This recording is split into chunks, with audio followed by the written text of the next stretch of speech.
Hey everyone, and welcome back to another video covering Marvel Rivals, also known as one of the top 5 best games on the face of the earth right now. As you guys can see right here with the Steam charts, Marvel Rivals is currently sitting in number 3 on the Steam charts, right under Counter-Strike 2 and Dota 2.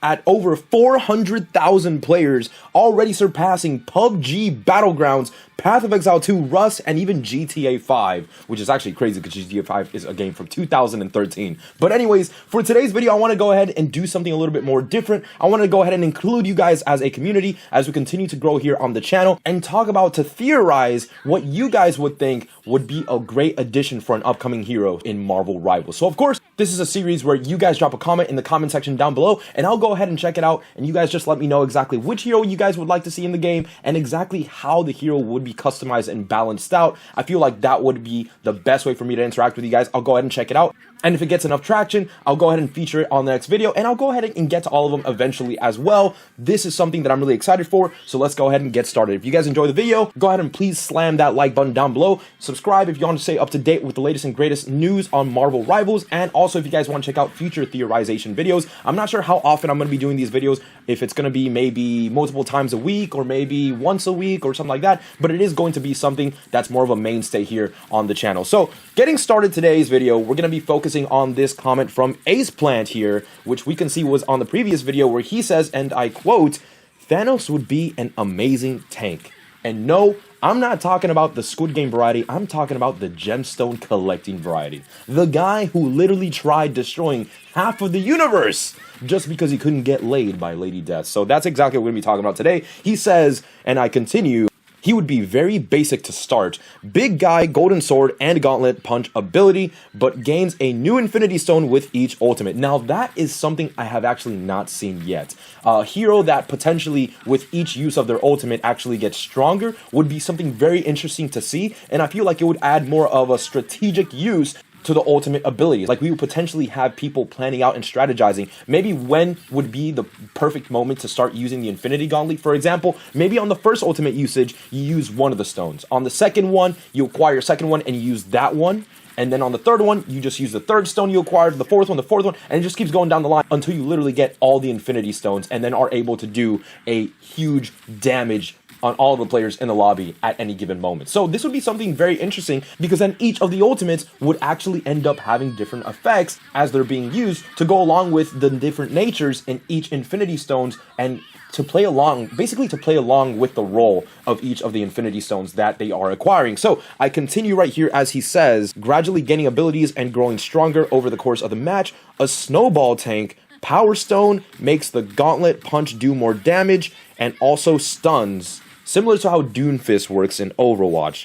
Time gives him a new ability that undoes damage he has taken in the last few seconds. Perfect for a tank. Space Stone would allow him to teleport to anywhere on the map, choosing his target similar to Doctor Strange portal. Mind Stone would be a powerful single target stun. Reality would allow him to destroy or restore terrain instantly, and Soul Stone increase his damage as he ramps up kills in a life. And if you use your ultimate a 7th time in a match, he should have the snap that instantly vaporizes 3 enemies at random." So that's actually interesting. That's actually less than what I had theorized. I was just gonna say go for it for all of them. You know, whether it's 3 enemies that get randomly vaporized, or whether it's actually the entire enemy team that has their health cut down to half of what they had at the time that the snap happens, that would be super interesting. And also, this comment literally elaborates perfectly on exactly what I was saying prior to, which is that every single time the Infinity Gauntlet gets used, the effects change to adapt to the brand new Infinity Stone that gets acquired as the ultimate ability is used.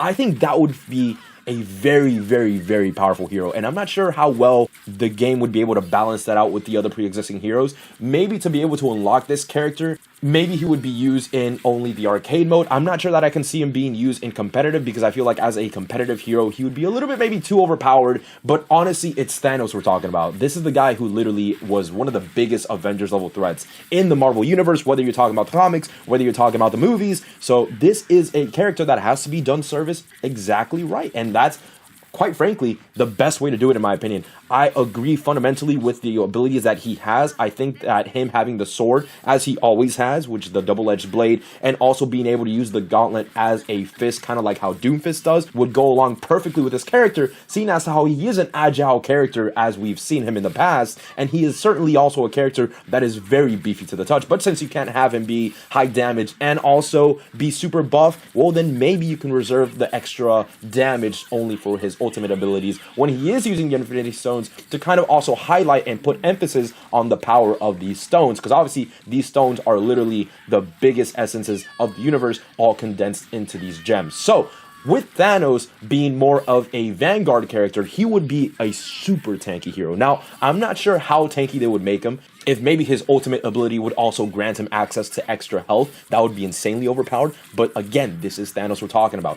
But let me know what you guys think, because honestly, this is a character that has been done justice in the past, and this is honestly a character that has a big following, certainly not a D-list character like some of the other ones that I have seen being leaked coming soon for Marvel Rivals, and is also a character with a big fan base behind it. So this is something they kind of have to start to build up to, because right now, as it stands, I feel like where the lore is going in Marvel Rivals, it doesn't really fit in right now with the current situation in Season 1 for him to just jump in and get added in. Because the world right now at the moment is being assaulted by Dracula. You have all these characters banding together, trying to fight back against all of these minions that are coming from Dracula. And it's its own contained story right now at the moment. So I feel like throwing in Thanos as this larger-than-life looming threat only for him to get overshadowed by Dracula doesn't really serve the best purpose, but this would be beautiful and perfect for potentially maybe something along the lines of Season 4, Season 5, I feel like. Maybe at that point they would have enough time to potentially develop the character even more and build him up as an entity in the background. Maybe we have a few seasons right prior to, where it's similar to the Marvel Cinematic Universe,